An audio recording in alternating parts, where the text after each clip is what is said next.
किसी गांव में एक बहुत ही प्यारी बच्ची रहती थी जिसका नाम दिव्या था। वो वहाँ अपने माँ बाबा के साथ रहती थी। अपनी माँ सीमा और बाबा रामू के साथ रहती थी। बहुत ही प्यारी बच्ची थी। तमाम बस्ती वाले लोग भी उससे बहुत खुश थे। वो अपने घर में बहुत ही अच्छे तरीके से बात करती थी, कभी किसी को नाराज़ नहीं करती थी। उसके माँ बाप भी उससे बेहद खुश थे।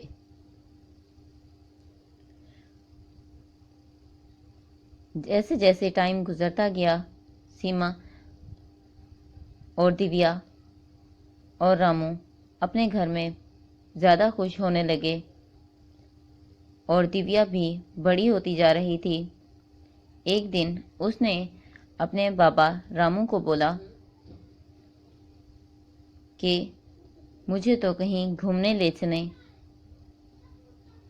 तो इतने में रामू बोला, मेरी बेटी ने घूमने जाना है, बताओ कहाँ चलना है, मैं आपके साथ चलता हूँ। तो उसने बोला किसी बर्फ़ वाली जगह पर। इतने में उसकी माँ और उसका बाप उसको लेकर उसकी नानी के घर चल पड़े। जाते जाते बहुत ही शाम हो चुकी थी और रामू भी बहुत ज़्यादा थक चुका था और दिव्या अपनी माँ की गोद में ही सो गई। और अचानक से उनका एक्सीडेंट हो गया, जिसकी वजह से कुछ भले लोगों ने उनको हॉस्पिटल पहुंचा दिया। हॉस्पिटल में रामू को और दिव्या को तो होश आ गया, लेकिन उन दोनों के बाद सीमा को होश नहीं आ रहा था और उसकी हालत बिगड़ती जा रही थी। अचानक से डॉक्टर रामू के पास आया और बोला, रामू भाई बात सुने, मुझे आपसे बात करनी है, प्लीज़ मेरे साथ आएं। रामू दिव्या को वेटिंग रूम में बिठाकर डॉक्टर के साथ चला गया। जब वो डॉक्टर के साथ गया तो डॉक्टर ने उसे कहा, सॉरी रामू भाई साहब, हम आपकी बीवी को नहीं बचा सके। बहुत हमने कोशिश की लेकिन वो नहीं बच पाई। ये सब बातें रामू ने आकर दिव्या को बता दी। दिव्या को बहुत ज़्यादा दुख हुआ और वो बहुत ज़्यादा रोई। इसके बाद रामू और दिव्या उसकी नानी के घर चले गए और रामू ने सारी कहानी दिव्या की नानी को बता दी।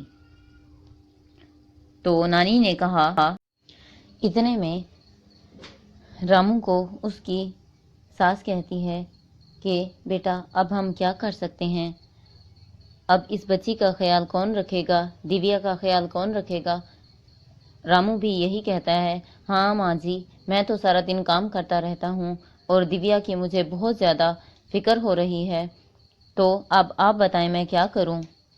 इतने में दिव्या की नानी उसे मशवरा देती है कि तुम दूसरी शादी कर लो इस बच्ची के लिए। उसका दूसरी शादी के लिए कोई मूड नहीं होता, लेकिन फिर भी वो अपनी बच्ची के लिए शादी कर लेता है। उसके लिए एक रिश्ता आता है जो बहुत ही प्यारी बच्ची की माँ होती है। इस बच्ची का नाम वैशाली है। वैशाली और उसकी माँ से दिव्या की माँ नानी मिलने जाती है और वहाँ उनका रिश्ता पक्का हो जाता है और वैशाली और उसकी माँ अब दिव्या के घर रहने आ जाती हैं। लेकिन वैशाली दिव्या से बहुत ज़्यादा जलती है क्योंकि दिव्या उससे बहुत ज़्यादा खूबसूरत होती है। वैशाली की माँ उसको बहुत ज़्यादा समझाती है कि बेटा जलते नहीं होते, वो भी तुम्हारी बहन है, लेकिन वो अपनी माँ की एक बात भी नहीं सुनती। इतने में वैशाली और दिव्या आपस में बातें कर रही होती हैं। वैशाली दिव्या को देखकर बहुत ज़्यादा जलती है और वो उसकी बिल्कुल भी केयर नहीं करती। हालांकि वैशाली दिव्या से बड़ी होती है, ना तो वो उसको अपनी बहन मानती है और ना उसका कोई ख्याल रखती है। वो जब भी कोई भी काम करे वैशाली उसे टोक देती है या फिर उसका काम खराब कर देती है। और जब वो दोनों स्कूल जाते हैं, स्कूल में भी दिव्या के सारे फ्रेंड्स वैशाली को बहुत ज़्यादा चिढ़ाते हैं कि वैशाली तुम्हारी बहन तो बहुत प्यारी है दिव्या, और तुम तो बिल्कुल भी सुंदर नहीं हो। इस पर वैशाली को बहुत ज़्यादा गुस्सा आ जाता है और वो कहती है कि मैं दिव्या को नहीं छोड़ूंगी अब तो। लेकिन वो स्कूल में कर भी क्या सकती है। जैसे ही वो घर आते हैं, खाना खाकर वो सो जाती है दिव्या। वैशाली कैंची लेकर आती है और दिव्या के सारे बाल काट देती है। जब दिव्या उठकर देखती है तो उसके सर पर बाल नहीं होते। वो बहुत ज़्यादा रोती है। तो वैशाली उसको बताती है, मैंने तुम्हारे बाल काटे, तुम बहुत ज़्यादा सुंदर दिखती थी इसलिए मैंने तुम्हारे बाल काट दिए। इस पर वैशाली की माँ उसे बहुत ज़्यादा डांटती है कि तुम्हें ऐसा नहीं करना चाहिए था, वो तुम्हारी छोटी बहन है।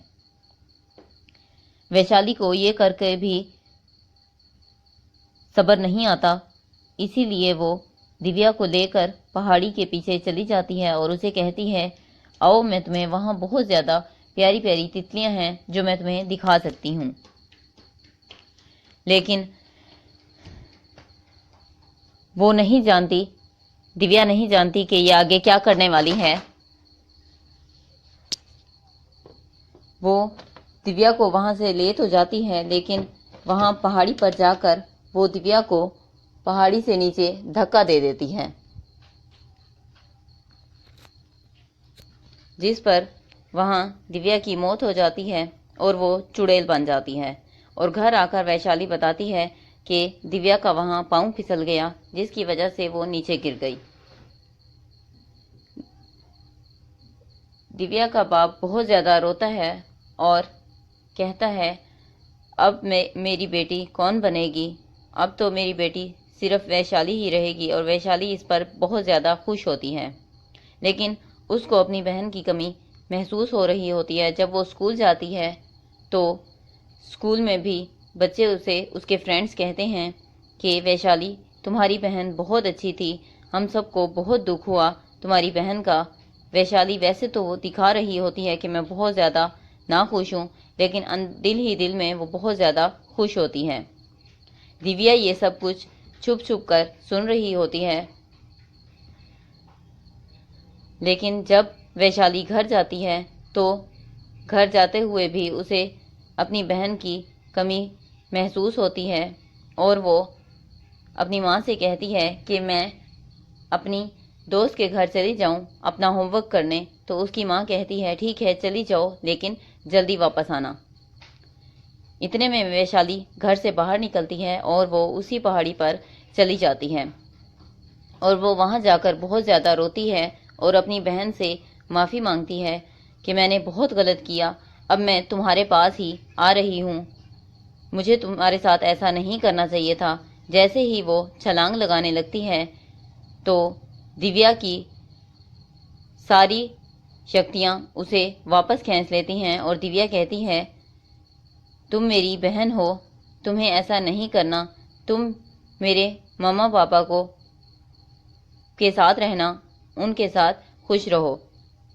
मैं अब बहुत खुश हूँ कि तुम बहुत ही अच्छी बन गई हो और हमेशा ऐसी ही रहना।